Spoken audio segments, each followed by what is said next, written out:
Estratégia do Dia, o podcast original da Bloomberg Linha. A caçada ao suspeito que assassinou um executivo-chefe de saúde em Nova York entra no 5º dia, com a polícia investigando várias pistas. Brian Thompson, de 50 anos, que era CEO da United Healthcare, foi fatalmente baleado pelas costas na manhã de quarta-feira do lado de fora do Hotel Hilton, em Midtown Manhattan. Quem matou Brian? O que poderia ter motivado o crime? E o mais importante, a Estratégia do Dia virou um podcast de True Crime? Bom, ainda não, mas o resto a gente tenta entender melhor hoje, tá? Bora falar também de uma acusação que o Itaú Unibanco fez contra o seu ex-CFO de suposto desvio na contratação de pareceres. É a famosa fofoca financeira aí que vocês tanto gostam. Só lembrando vocês de comentar aqui qual foi a música que tocou antes do episódio começar, pra gente atualizar a nossa playlist A Trilha do Dia, que você encontra aqui na descrição do episódio. E, claro, siga a gente, siga o nosso podcast, que isso ajuda bastante. Bom, vamos lá. A polícia afirma que Brian Thompson foi alvo de um assassinato premeditado, embora isso ainda não tenha um motivo claro. Os investigadores estão utilizando fotos de câmeras de segurança, cápsulas de balas com mensagens enigmáticas escritas nelas e também os movimentos do suspeito para rastreá-lo.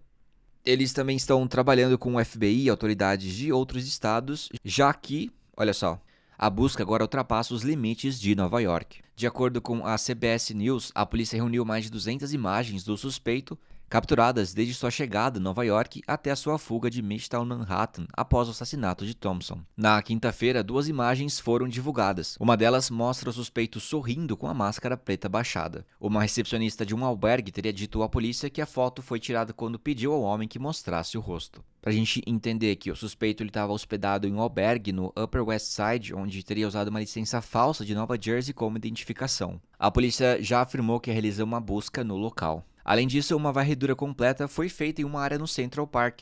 Na sexta-feira, encontraram uma mochila que acreditam pertencer ao suspeito. As autoridades também tentam usar evidências de DNA, incluindo uma garrafa de água e uma embalagem de doces encontrados na cena do crime, além também de um copo de café Starbucks que acreditam estar ligados ao suspeito. Além disso, um telefone celular foi descoberto em um beco ao longo da rota da fuga.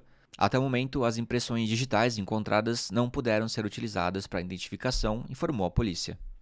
Mas o que se sabe sobre os movimentos do suspeito em Nova York? Bom, as autoridades conseguiram montar uma linha do tempo incompleta de seus movimentos na cidade, desde sua chegada em 24 de novembro até sua fuga após o ataque em 4 de dezembro. De acordo com o chefe de detetives da polícia de Nova York, Joseph Kenney, o suspeito chegou à cidade de ônibus vindo de Atlanta, embora ainda não seja claro onde ele embarcou. Logo após, ele pegou um táxi até os arredores do Hilton, o hotel onde mais tarde assassinaria Thompson, e passou cerca de 30 minutos lá antes de seguir para o albergue. Já no albergue, ele tinha 2 colegas de quarto, mas nenhum deles viu seu rosto, já que ele usava uma máscara. Na quarta-feira, o suspeito saiu cedo do albergue, voltou ao Hilton e parou em um Starbucks. Thompson foi baleado por volta das 6h45 da manhã, horário local. Às 6h48, o suspeito entrou no Central Park. Pouco antes das 7 horas, ele deixou o parque e às 7h04 ele pegou um táxi até o terminal de ônibus Port Authority. Então vamos entender um pouco mais como que foi o momento do tiroteio e a fuga após. O tiroteio ocorreu em uma área movimentada de Manhattan, perto da Times Square e do Central Park. Thompson estava programado para falar em uma conferência de investidores mais tarde naquele dia. De acordo com a polícia, o suspeito, que usava máscara e um casaco de cor bege ou creme, parecia estar esperando Thompson por cerca de 5 minutos do lado de fora do Hilton. Thompson, que chegou a pé, foi baleado nas costas e na perna e foi declarado morto cerca de meia hora depois em um hospital local. A polícia de Nova York informou que a arma do suspeito aparentemente falhou, mas ele conseguiu consertá-la rapidamente e continuar atirando. Imagens de câmeras de segurança mostram que o atirador estava usando um silenciador acoplado à arma. Após o tiroteio, o suspeito fugiu a pé e mais tarde pegou uma bicicleta elétrica em direção ao Central Park. A polícia acredita que ele deixou Nova York em um ônibus possivelmente com destino a Atlanta, na Geórgia. Na sexta-feira, a polícia de Atlanta confirmou estar ajudando na investigação.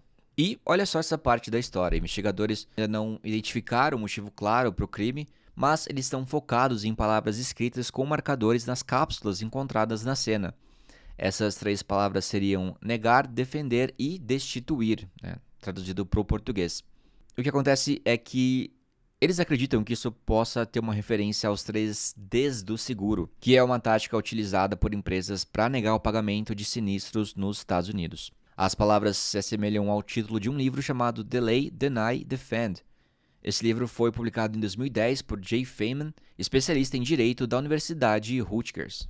Thompson ingressou na United Health em 2004 e se tornou CEO em 2021, liderando a empresa durante anos de alta lucratividade. Em uma entrevista à MSNBC, a esposa de Thompson revelou que ele havia recebido ameaças, mas não soube fornecer detalhes. Em sua cidade natal, Maple Grove, Minnesota, houve um incidente suspeito em 2018, mas nenhuma atividade criminosa foi detectada. E esse episódio eu gravei na noite de domingo, então essas são as informações que temos até agora. E dependendo do decorrer aqui, eu posso atualizar, trazer mais notícias sobre o ocorrido. E bora falar agora de Itaú Unibanco. A empresa acusou seu ex-diretor financeiro, Alexandro Broedel, de má conduta ética e conflito de interesses na contratação de um fornecedor e entrou com um processo contra o executivo e as empresas envolvidas para reaver os valores, chamando elas de infundadas e questiona a motivação por trás delas. O executivo trabalhou no Itaú por mais de 12 anos e deixou a instituição brasileira neste ano para assumir uma posição global no Santander, que é baseado na Espanha. Ele foi CFO do Itaú de janeiro de 2021 a julho de 2024. O Itaú afirma que, após uma apuração interna, identificou que Broedel teria aprovado a contratação de pareceres e pagamentos no valor total de 13,255 milhões de dólares para uma empresa que era ligada a um fornecedor do qual ele era sócio.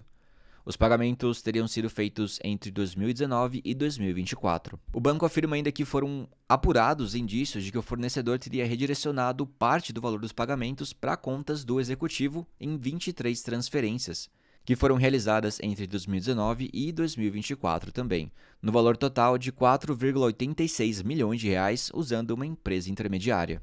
Do total de pagamentos feitos pelo Itaú ao fornecedor, que foram 10.455 mil reais, se referem ao período entre 2022 e 2024 que ainda não prescreveram. O banco entrou com um processo interruptivo de prescrição para buscar reaver os valores anteriores a 2024. Os resultados da apuração conduzidas pelo Comitê de Auditoria foram apresentadas aos acionistas em uma Assembleia Geral Extraordinária no dia 5 de dezembro. A ata da reunião foi publicada no sábado, dia 7, e informe em jornais impressos. Bom, segundo o banco, o ex-executivo teria violado o código de ética ao exercer atividade externa incompatível com o cargo e manter também sociedade com o fornecedor do banco que não foram declaradas. Em nota à imprensa, o Itaú diz que entrou com medidas legais contra Broedel e o fornecedor para buscar o ressarcimento dos valores. Apesar das acusações, o banco afirma que não houve impacto relevante nas demonstrações financeiras e que os balanços da instituição foram revisados e certificados por consultores externos. Além disso, o banco destacou que reportou o caso aos órgãos reguladores. O comunicado do banco dizia assim: ética é um valor inegociável do Itaú Unibanco, por isso não toleramos e não toleraremos qualquer desvio de conduta, de qualquer hierarquia, e buscaremos reparação, mesmo em casos como este, em que o envolvido não faz mais parte dos nossos quadros. Tá bom, mas o que diz Alexandro Broedel? Bom, como eu disse, ele negou as acusações do Itaú e também questiona o momento em que elas surgiram. Em nota à imprensa, ele diz que sempre agiu de forma ética e transparente ao longo dos seus 12 anos no banco. A defesa do ex-diretor diz assim, abre aspas, causa profunda estranheza que o Itaú levante suspeitas sobre supostas condutas impróprias somente depois de Broedel ter apresentado sua renúncia aos cargos no banco para assumir uma posição global em um dos seus maiores concorrentes, cumprindo o período de quarentena definido pelo banco, fecha aspas. A nota também rebate as alegações de irregularidade ao destacar que os serviços prestados pelo fornecedor mencionado já ocorriam há décadas, segundo o comunicado, muito antes de Broedel ingressar na diretoria do banco e que esses serviços eram do conhecimento das áreas internas do Itaú.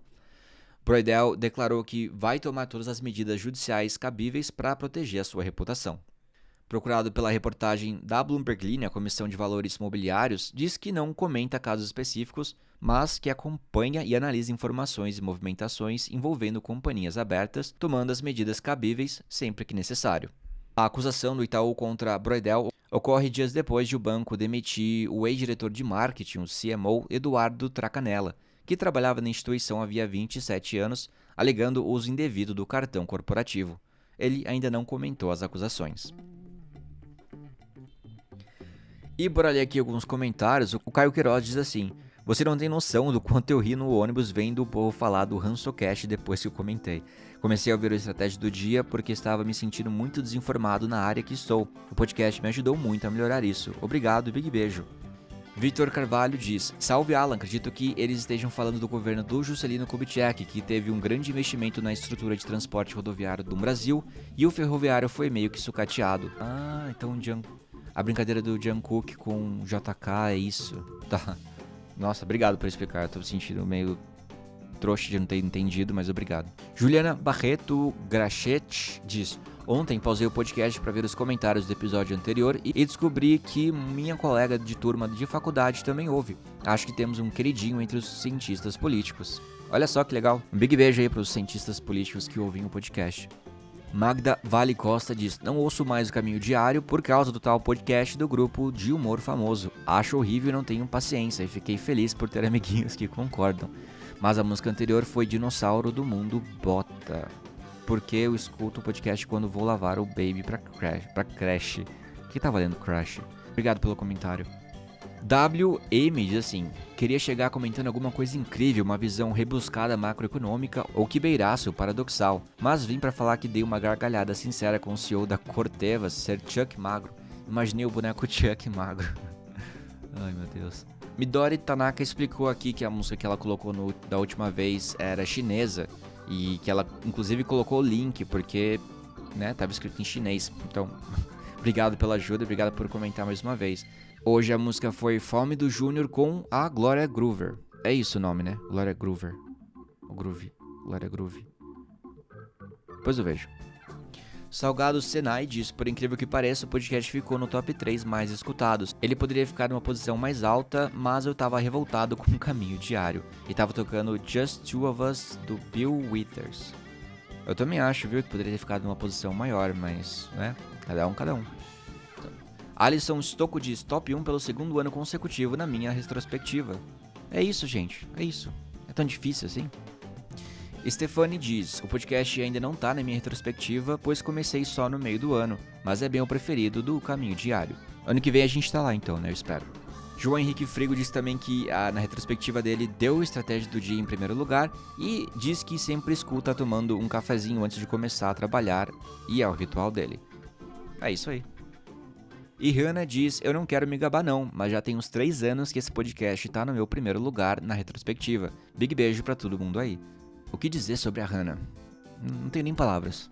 Alexandre Wesco Martins diz: Alan, bom dia, acompanho o podcast desde os primórdios e um tema que a Ana sempre falava era fofoquinhas de mercado, más herdeiros, má gestão de patrimônio. Faz sentido voltar a tratar desses assuntos? Fora isso, o podcast tá top, foi meu mais escutado este ano. E sem esquecer, hoje tocou o Ray Charles, I've Got My Mind Set On You. É isso aí, Alexandre, eu tinha visto seu comentário antes, por isso que eu peguei essa matéria sobre o caso do Itaú. Inclusive me falem se vocês gostam desse tipo de tema, se vocês querem ouvir mais de fofocas de mercado. Enfim, vocês comentariam aqui os temas que mais te interessam? Bernardo Alvarenga diz: Também quero falar mal da concorrência, o vizinho que me persegue e odeio é o... Eu não vou ler, Bernardo, perdão. Mas ele diz que sempre entra sozinho, mas o Spotify não tem inteligência pra ver que não me interessa. Sou chato e só escuto 2 podcasts de notícias. E eu estou muito feliz que o nosso esteja incluído na sua lista. E é isso aí, gente. Até o próximo episódio. Um big beijo e até lá. Tchau, tchau. Um big beijo.